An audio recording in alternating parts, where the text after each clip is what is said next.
Alors comment est-ce qu'on fait pour créer un tuto complet qui a de l'impact en moins d'une minute? C'est un sacré défi créatif et c'est ce qu'on va explorer ensemble aujourd'hui en utilisant l'intelligence artificielle générative. On va décortiquer tout le processus, étape par étape. Et tout commence avec cette simple demande. C'est vraiment le point de départ de toute notre analyse. Une phrase qui pose à la fois la contrainte, 59 secondes, et le sujet, créer des vidéos avec une IA. Ce qui est assez drôle, c'est que la demande est un peu méta, non? On utilise l'outil pour expliquer l'outil. C'est ça qui rend le défi super intéressant. La mission est donc très claire. Il s'agit de prendre cette demande, qui est quand même assez exigeante, et d'en faire un tuto qui claque. L'enjeu, c'est d'être super clair, super utile, et bien sûr, de tenir dans ce timing ultra serré. Allez, première étape, on va décortiquer un peu ce brief.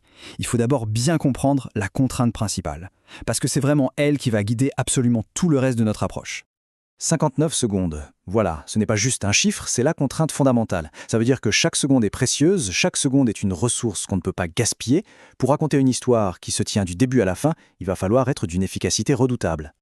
Et justement, quand on a si peu de temps, la planification, ça devient l'étape la plus importante de toutes. C'est la plus cruciale. Il faut un plan super précis, c'est vraiment la fondation sur laquelle on va tout construire.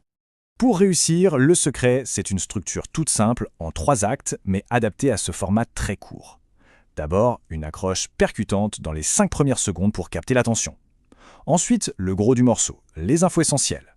Et on termine avec une conclusion claire et un petit appel à l'action.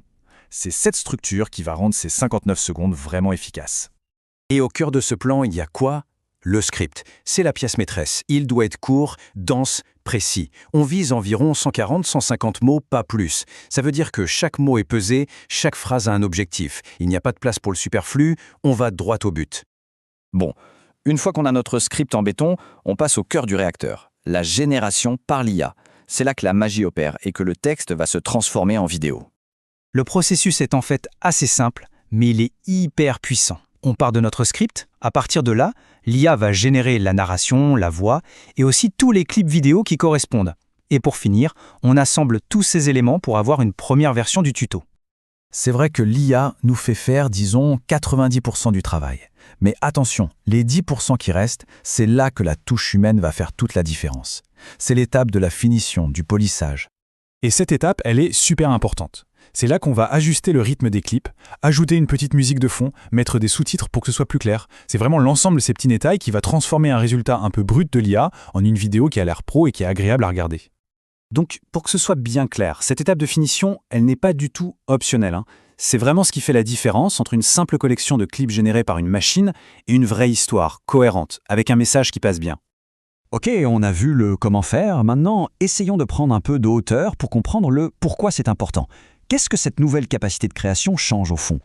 L'idée principale à retenir, c'est que la création quasi instantanée de contenu vidéo par une IA, eh bien ce n'est plus de la science-fiction. Pas du tout. C'est devenu un outil concret, accessible, qui est en train de redéfinir la façon dont on partage la connaissance. Et tout ça, ça nous amène à une question de fond pour terminer. Si n'importe qui peut générer une explication claire en quelques secondes, quel devient le nouveau rôle de l'expert humain?